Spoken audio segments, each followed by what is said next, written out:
자, 오늘은 포토샵에서 감성적인 흑백 사진을 만드는 방법에 대해서 알아보도록 할 건데요. 우리가 매일 남기는 수많은 사진들 중에 유독 마음에 와닿아 자꾸만 들여다보게 되는 사진들이 있죠. 흑백 사진은 감성적이면서 여운을 남기고 추억이 담긴 사진의 감정을 좀 더 깊게 전달해 줍니다. 포토샵에는 흑백 사진으로 바꿀 수 있는 정말 다양하게 많은 방법들이 존재하는데요. 오늘 영상 보시고 그 기능들을 활용해서 소중한 사람과 특별한 사진을 만들어 보시기 바랍니다.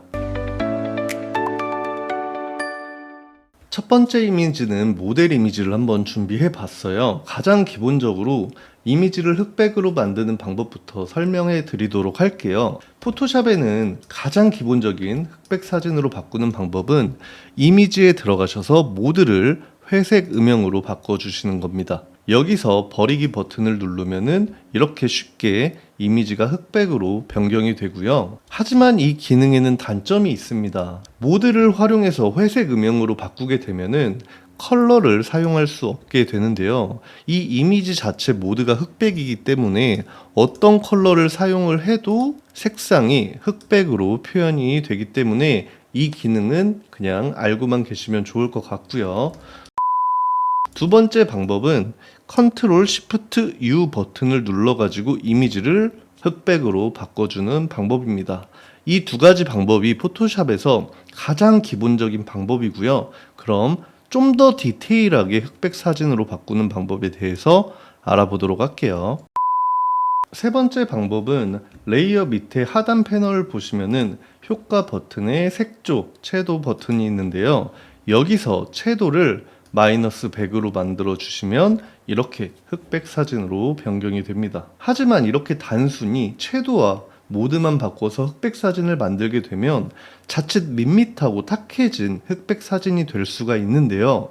그럼 아날로그 감성을 살리면서 입체감을 살리는 방법은 어떻게 하는 걸까요? 바로 네 번째 방법으로 넘어가도록 할게요. 바로 네 번째 방법입니다. 하단 패널에 들어가셔서 효과 버튼 누르시고요. 그 다음에 채널 혼합으로 들어가 줍니다. 채널 혼합에 들어오시면 다양한 기능들이 있는데 여기서 단색 버튼을 누르시면은 이미지가 흑백으로 변경이 되는데요. 여기서 빨강, 녹색, 파랑 상수를 조절해서 흑백 이미지를 자신이 원하는 톤으로 변경할 수가 있습니다. 살짝만 제가 조절을 한번 해보도록 할게요. 그래서 살짝 이 상수값을 사용을 해가지고 조금 이미지가 바랜 느낌의 느낌으로 이렇게 조절을 할 수도 있습니다. 그렇다면은 사진을 한번 비교를 해 보도록 할게요.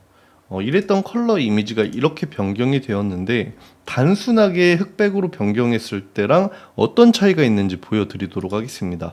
컨트롤 J로 이미지 하나 복사를 해주시고요. 상단에 올려서 기본적인 흑백으로 바꿔보도록 할게요. 컨트롤 시프트 U를 눌러가지고 레이어의 눈동자를 껐다 켜서 비교를 해보도록 하겠습니다. 지금 이랬던 흑백 이미지와 지금 이랬던 흑백 이미지가 느낌이 완전히 다른 것을 보실 수가 있습니다. 굉장히 쉽죠?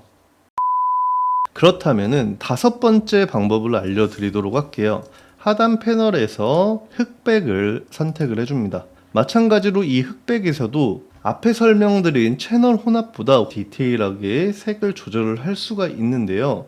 제가 한번 빨간 계열을 위치를 이동을 해가지고 색상을 한번 조절을 해보도록 할게요. 그 다음에 흑백 컬러를 꺼보시면은 이미지에 파란 계열과 지금 빨간 계열이 가장 많기 때문에 이 두 가지를 조정을 해야 이미지에 좀 더 변화를 줄 수 있을 것 같습니다. 그래서 빨간 계열을 살짝 올려주고 그 다음에 파란 계열도 살짝 밝게 이렇게 변경을 해가지고 색상을 조정을 해보도록 할게요. 지금 보이시나요? 노란 계열을 이렇게 올릴수록 이 바닥이랑 벽면이 지금 좀 더 밝게 변하고 왼쪽으로 옮기면은 노란 계열의 이미지가 좀 더 어둡게 변경이 되는 것을 보실 수가 있습니다. 그리고 마지막으로 사진을 좀 더 디테일하게 조정을 하고 싶다면은 하단 패널에서 레벨이나 곡선, 밝기 대비를 통해서 좀 더 이미지를 보정을 할 수가 있겠죠. 그래서 오늘은 포토샵에서 감성적인 흑백 사진을 만드는 방법에 대해서 알아봤는데요. 제가 알려드린 방법 말고도 분명 흑백으로 만드는 기능들이 더 있을 수도 있습니다. 혹시 더 다양한 기능이 있다면 댓글로 남겨주시고요. 이 기능을 활용해서 소중한 사람과 특별한 사진을 만들어 보시기 바랍니다. 오늘 준비한 영상은 여기까지고요. 영상이 도움이 되셨다면 좋아요와 구독 부탁드립니다.